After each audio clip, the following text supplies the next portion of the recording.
One offhand remark about Pam Bondi during a heated debate sent shockwaves through the media. By morning, he was out of a job. It was supposed to be just another night of lively debate. The cameras rolled, the stage lights burned hot, and the audience, both in the studio and at home, braced for another round of verbal fireworks. Elliot Graves had made a career out of being bold, unfiltered, unapologetic. He was the kind of host who didn't just challenge guests. He dissected. His words, sharp as glass, cut through political spin like a surgeon's scalpel. Whether you loved him or hated him, you watched. That night, the discussion had started off routine. The segment was about corporate influence in politics, an evergreen topic guaranteed to stir the pot. Elliot had two guests, a political strategist named Brian Colton and a conservative commentator, Madison Rourke. The three of them sat under the bright studio lights, the polished wooden desk between them gleaming under the cameras. Elliot leaned in, his tone laced with skepticism. Pam Bondi, let's talk about her. She spent her entire career serving the powerful, prosecuting the powerless. Then suddenly, she lands a job with, who else? Donald Trump. Tell me, Brian, what's that if not a perfect example of political favoritism? Brian adjusted his tie, clearly prepared for this line of attack. Elliot, you're framing it all wrong. Bondi's career is built on her legal expertise. She was Attorney General for 8 years, highly respected. Elliot scoffed. Respected? By who? Corporate donors? The audience chuckled. Madison, the conservative guest, crossed her arms. She'd been waiting for this moment. Elliot, you love acting like you're the moral compass of America, but let's be real. You pick and choose your villains. Why is it corrupt when Bondi does it, but not when, and then it happened? Elliot, caught in the heat of the argument, smirked and said the words that would cost him everything. Pam Bondi, please. She's been selling herself to the highest bidder for years. The words hung in the air, heavy and irreversible. The studio went silent for a beat too long. Even Elliot, who prided himself on never blinking under pressure, seemed to realize he had stepped over a line. Madison's face tightened. Brian Colton sat back in his chair, his expression unreadable. Madison wasted no time. Excuse me, she said, her voice sharp. Did you just say what I think you said? Elliot, always quick on his feet, tried to backtrack without actually apologizing. I'm talking about her career, Madison. The way she's played the system. The way she's cozied up to powerful men. That was disgusting. Madison cut him off, her tone ice cold. Say what you want about her politics, but implying she's, oh, come on, Soin. Elliot waved her off. You know exactly what I meant. But the damage was done. The control room knew it. The producers in their earpieces knew it. And most importantly, the internet knew it. By the time the segment wrapped, the clips were already making the rounds. Twitter was a battlefield. Conservatives were calling it misogyny in real time. Others argued that Elliot had just spoken the truth, refusing to sugarcoat the realities of power and influence. The network executives didn't even wait until the next morning to act. Backstage, Elliot was barely out of his chair when a producer grabbed his arm. Boss wants to see you now. He exhaled sharply, ran a hand through his salt and pepper hair, and followed. He'd been in this game long enough to know, when the higher-ups demanded an immediate meeting, it was never good news. But this felt different. He just didn't know how bad it was going to get. Elliot Graves had always thrived in controversy. He knew the game, push the boundaries, ride the outrage, watch the ratings climb. But this time, the energy in the room felt different, tighter. He followed the producer through the maze of studio hallways, past camera operators packing up gear, past interns avoiding eye contact. When they reached the executive suite, the door was already open. Inside, James Halpern, the network's VP of programming, sat behind a sleek glass desk, arms crossed. Next to him, Mara Lynn, head of PR, scrolled through her phone with an expression Elliot had seen before. Damage control mode. The moment he stepped in, James didn't even look up. Close the door. Elliot let out a dry chuckle. No small talk? No great show tonight? James finally met his eyes, and for the first time in Elliot's career, there wasn't an ounce of amusement behind them. You have any idea what's happening online right now? Mara turned her screen around. A Twitter thread, already at 50,000 retweets in under an hour, showed Elliot's exact words, followed by a flurry of angry responses. Some called it blatant sexism. Others claimed it was a calculated attack on a conservative woman. The headlines were brutal. Primetime anchor crosses the line. Network silent.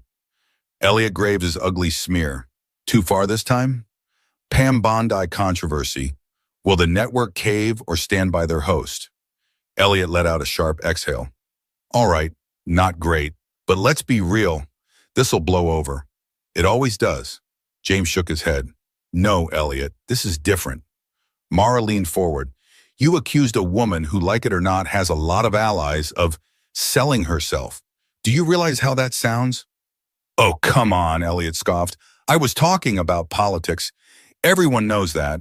It's just people looking for something to be offended by. Mara tilted her head. Even if that's true, it doesn't matter. The narrative is already out there. People aren't just mad, they're demanding action. Elliot rolled his eyes.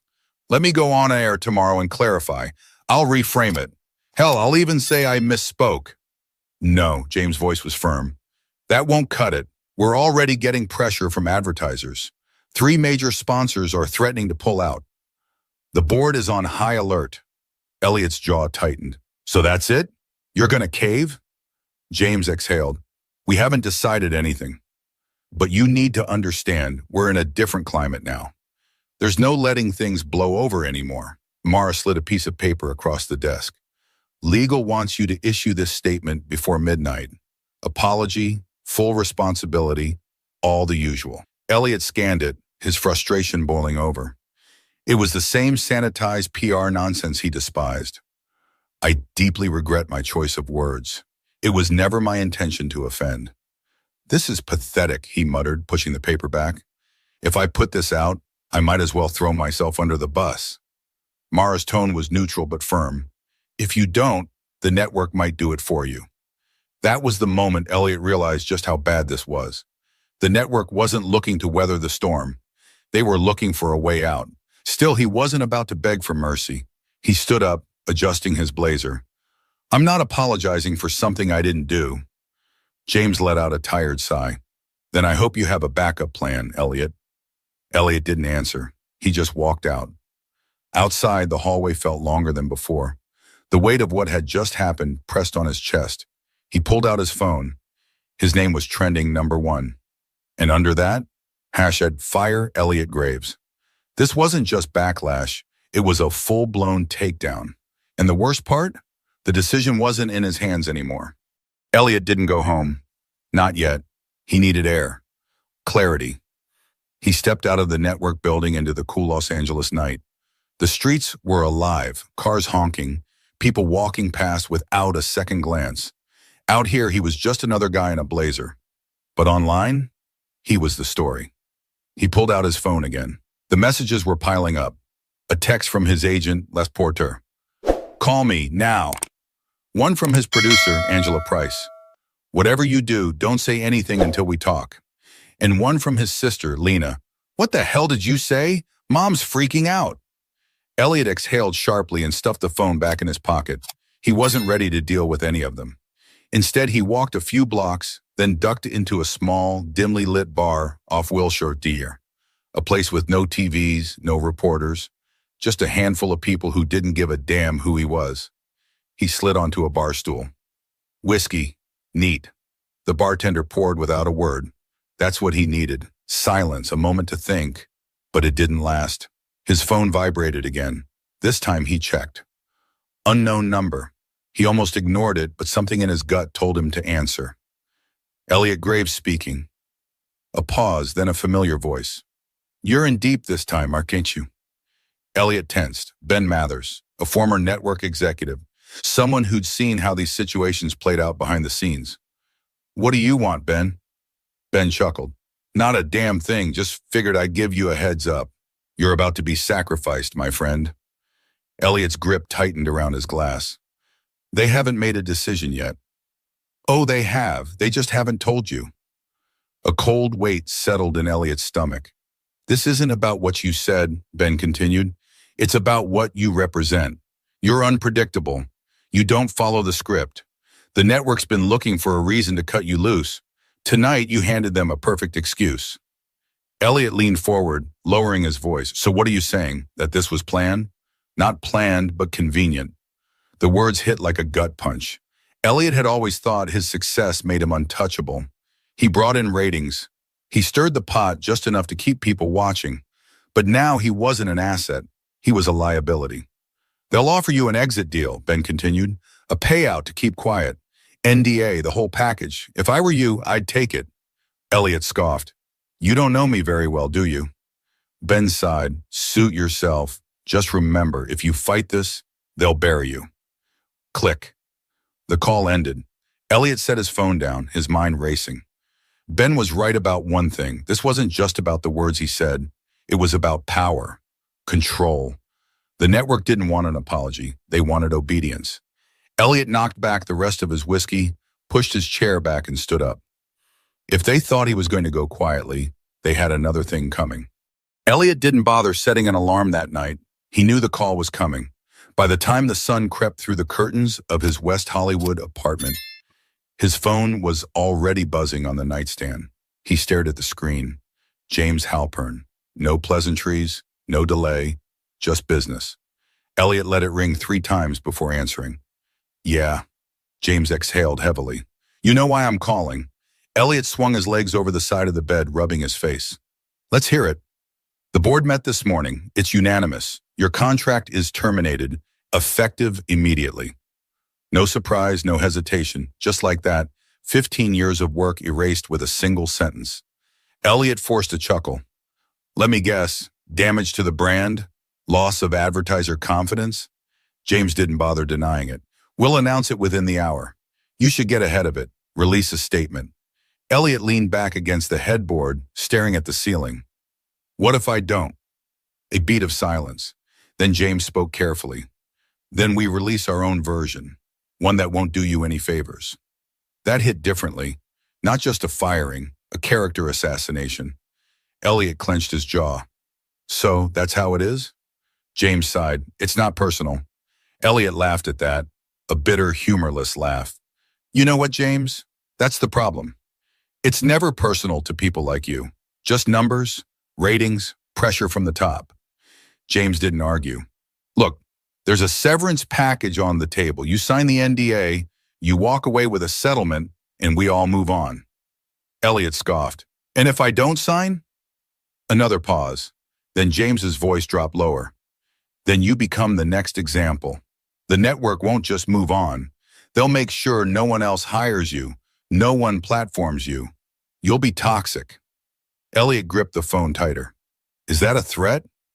James didn't answer right away. It's reality. Silence hung between them, the weight of it pressed against Elliot's chest. Then James spoke again, softer this time. I warned you last night. You could have just apologized. Elliot closed his eyes, took a slow breath, then exhaled. I'm not built that way. James sighed. Then I guess this is goodbye. The call ended. Elliot sat there for a long moment, phone still in his hand. Then another buzz, a text from Marilyn, PR head. Announcement going live in 5 minutes. You might want to stay off social media. Too late. Elliot opened Twitter. The statement was already up. Effective immediately, Elliot Graves will no longer be a part of our network. We remain committed to respectful, responsible discourse in all programming. The backlash was instant. Elliot Graves. Is over was trending. So was hashtag cancel culture wins again. Half the comments celebrated his downfall. The other half were outraged. Good riddance. Another voice silenced. This isn't about what he said. It's about control. Disgusting. The network just proved they don't tolerate free speech. Elliot stared at the screen, his pulse steady. They thought this was the end. They had no idea what was coming next. Elliot Graves had been a primetime host for over a decade. Now he was a cautionary tale. The media ran with it, every outlet dissecting his downfall from a different angle. Some framed it as a well-deserved reckoning. Others saw it as a blatant example of corporate censorship. Cable news panels debated whether the network had gone too far. Conservative commentators used it as proof of a double standard. Liberal voices distanced themselves, some even calling for more consequences. Elliot's phone never stopped buzzing. Some calls he ignored, old colleagues who didn't want to be seen with him. Others he took. One of them was from Le Porte, his agent. Jesus, Elliot, you're radioactive. No one wants to touch this. Elliot sat in his living room, half watching a news segment about himself. A panel of analysts was arguing over whether his career was officially dead. Oh, come on, he muttered into the phone. Someone's got to be willing to give me a platform. Les sighed. Not the ones that matter. They're all saying the same thing. Too much baggage. The network's painting this as a pattern of behavior. Elliot frowned. What pattern? Les hesitated. They're digging up old clips, comments you made years ago, tweets. They're calling you reckless, divisive, problematic. The whole playbook. They want to make sure you don't recover from this. Elliot let out a bitter chuckle. So they're rewriting my entire career overnight? Les didn't laugh. That's how this works. Elliot rubbed his forehead. So what do you suggest? I roll over? Disappear? Les sighed again. I suggest you lay low. Let this burn out. Elliot glanced at his TV screen, his own face staring back at him, framed by a banner that read, Disgraced host under fire. Not happening, Les groaned. Elliot, listen to me. No, you listen. I built my career by speaking my mind. They want me to shut up, to just fade away? Screw that. Silence on the other end, then a reluctant sigh. So what's the plan? Elliot's jaw tightened. He already knew. I go straight to the people. Les let out a short laugh. This I gotta see. But Elliot wasn't joking. He opened Twitter and started typing. They tried to silence me. They failed. See you all soon. The moment he hit send, the internet exploded. He wasn't backing down. And now, everyone was watching. Elliot Graves had spent his career sitting behind a sleek network desk, his words broadcast to millions. Now, his new studio was a dimly lit home office. His audience, whoever was willing to listen. He didn't waste time. Within 48 hours of being fired, he launched his own independent channel. No sponsors, no filters, just a single camera setup, a microphone, and his voice. The first video went live on a Thursday night. No scripted PR statement, no carefully crafted damage control. Just Elliot, leaning forward, staring straight into the lens. They think this is over. They're wrong. The tone was raw, unpolished, exactly what people wanted. He didn't apologize. He didn't plead. He laid it all out. The network's panic, the behind-the-scenes pressure, the coordinated takedown. Let's be real. This was never about that one comment. It was about control. The second you stop saying what they want, you're disposable. The response was instant. Within hours, the video had over 1 million views. The comment section was a battleground. Finally, someone with the guts to speak out. I don't even like this guy, but he's right. Cancel culture wins again. Disgusting. Bro, you did this to yourself. Just take the L. The next day, he doubled down. A 2-hour live stream, answering unfiltered questions. The gloves were off. You know what's funny? The same people who spent years calling me a truth teller suddenly think I'm the bad guy. Why? Because I said something inconvenient? Because I refused to bend the knee? His words hit a nerve. By the weekend, his subscriber count had skyrocketed. But Elliot knew how this worked. The pushback was coming. By Monday, the network fired back. Anonymous insiders leaked new headlines. Former colleagues describe Elliot Graves as volatile, difficult to work with. More troubling comments from Graves's past resurface. Insiders say network had long-standing concerns about his conduct. Elliot smirked as he read the headlines. Predictable. He addressed it in his next vid show. Oh, look, now I'm toxic. Now I'm unstable. Funny how none of that was a problem when I was pulling in record ratings. But the second I refused to apologize, suddenly I'm a villain?